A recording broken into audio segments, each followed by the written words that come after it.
আপনি কি জানেন মেট্রো ট্যাবলেট যার মূল উপাদান মেট্রোনিডাজল এটি এমন এক ঔষধ যা ব্যাকটেরিয়া এবং প্যারাসাইট থেকে তৈরি সংক্রমণ প্রতিরোধে দারুণ কার্যকর।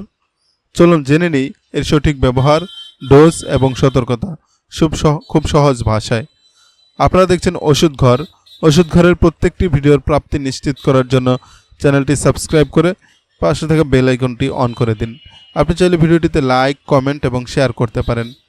মেট্রো ট্যাবলেট সাধারণত ব্যবহার হয় দাঁতের সংক্রমণ, মুখের ঘা, গলবিলের ইনফেকশন, ডায়রিয়া, পাকস্থলীর সংক্রমণ এবং যৌনবাহিত রোগের চিকিৎসায়। এটি একটি অ্যান্টিবায়োটিক যা ব্যাকটেরিয়া বা প্রোটোজোয়া নামক প্যারাসাইট ধ্বংস করে সংক্রমণ সারাতে সাহায্য করে।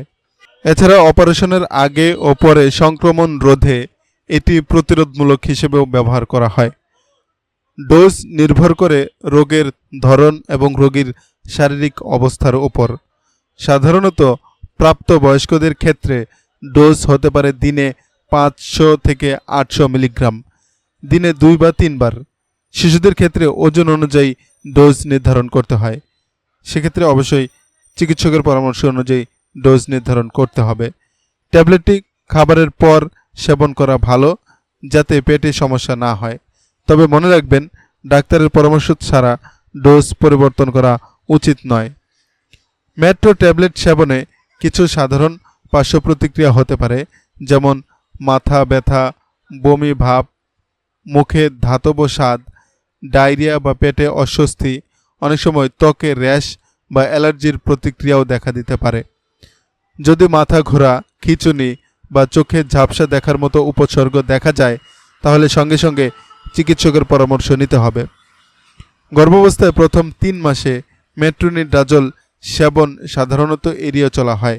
প্রয়োজন হলে শুধুমাত্র চিকিৎসকের পরামর্শ অনুযায়ী গ্রহণ করা যেতে পারে। বুকের দুধ খাওয়ানো অবস্থায়ও এটি ব্যবহারে সতর্কতা অবলম্বন করতে হবে, কারণ কিছু পরিমাণ ওষুধ শিশুর শরীরে যেতে পারে। তাই গর্ভবতী এবং স্তন্যদায়ী নারীদের অবশ্যই চিকিৎসকের সঙ্গে পরামর্শ করতে হবে। সবশেষে মনে রাখুন, মেট্রো ট্যাবলেট একটি কার্যকর অ্যান্টিবায়োটিক হলেও এটি শুধুমাত্র চিকিৎসকের পরামর্শ অনুযায়ী সেবন করাই নিরাপদ। নিজে থেকে কখনোই অ্যান্টিবায়োটিক ঔষধ গ্রহণ করা উচিত নয়। স্বাস্থ্য নিয়ে সচেতন থাকুন এবং ওষুধ সম্পর্কে জানুন নিরাপদভাবে। এই ভিডিওটি শুধুমাত্র শিক্ষামূলক ও সাধারণ জ্ঞানের উদ্দেশ্যে তৈরি।